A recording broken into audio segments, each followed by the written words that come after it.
हमने पास्ट कुछ सालों में ये देखा है कि चाइना हमेशा कुछ ना कुछ ऑब्जेक्शन इंडिया के खिलाफ करते रहता है।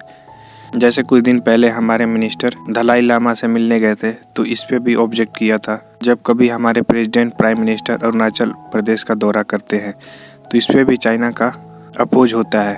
इसके अलावा और भी बहुत सारी घटना है जिसमें चाइना का ट्रीटमेंट इंडिया के खिलाफ अच्छा नहीं होता।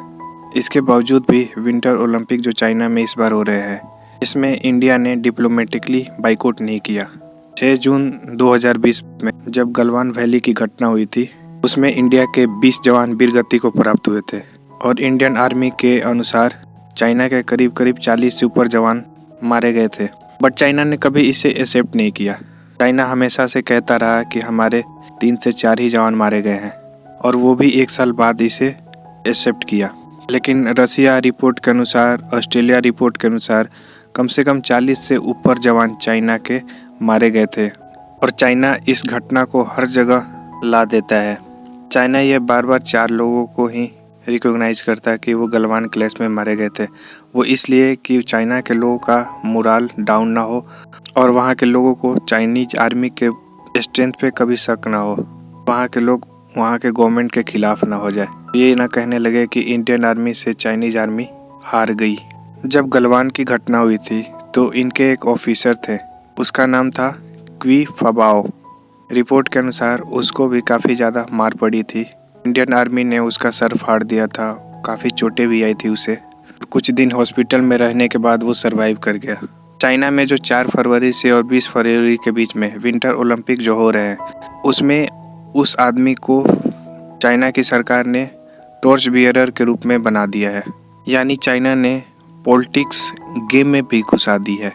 काफ़ी हैरान वाली बात है, चाइना गलवान वैली इंसिडेंट को हर जगह ग्लैमराइज करते रहता है और इंडिया इसका रिस्पॉन्स नहीं देता है। लेकिन जैसे ही इस घटना को अंजाम दिया गया इंडिया ने तुरंत रिस्पॉन्स दिया। 4 तारीख को स्टार्टिंग सेरेमनी थी, 3 तारीख को ही इंडिया ने इस सेरेमनी को डिप्लोमेटिकली बाइकआउट कर दिया। डिप्लोमेटिकली बाइकआउट करने के बाद इंडिया उन कंट्रियों के साथ खड़ा हो गया जो इस बार चाइना के विंटर ओलंपिक गेम का डिप्लोमेटिक बाइकआउट किए हैं। इंडिया छोड़ के पूरी क्वाड जो कंट्री थी उसने डिप्लोमेटिकली बाइकआउट किया था।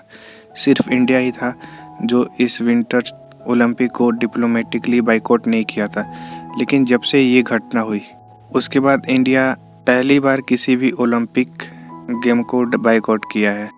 यानी इंडिया के जो डिप्लोमेट होंगे वो ओपनिंग एंड क्लोजिंग सेरेमनी में वहाँ पे पार्टिसिपेट नहीं करेंगे। इसके अलावा प्रसार भारती पे जो ओपनिंग एंड क्लोजिंग सेरेमनी होगी वो भी लाइव नहीं होगी। ये हमारे हिसाब से काफ़ी अच्छा जेस्चर है चाइना को सबक सिखाने का।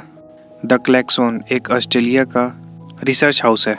इस रिपोर्ट में दिखाया गया है कि चाइना के काफ़ी ज़्यादा जवान मारे गए थे, यानी 30 से ऊपर 40 के आसपास मारे गए थे और इसमें से ज़्यादातर मौत हुई थी वो इंजरी के कारण हुई थी। कुछ जवान पानी में डूब के मर गए थे, कुछ इंजर्ड होके मर गए थे और चाइना का ये जो क्लेम था कि सिर्फ 4 जवान मारे गए थे, इस रिपोर्ट ने इसको झुठला दिया है और पूरी दुनिया के सामने चाइना को एक्सपोज कर दिया है।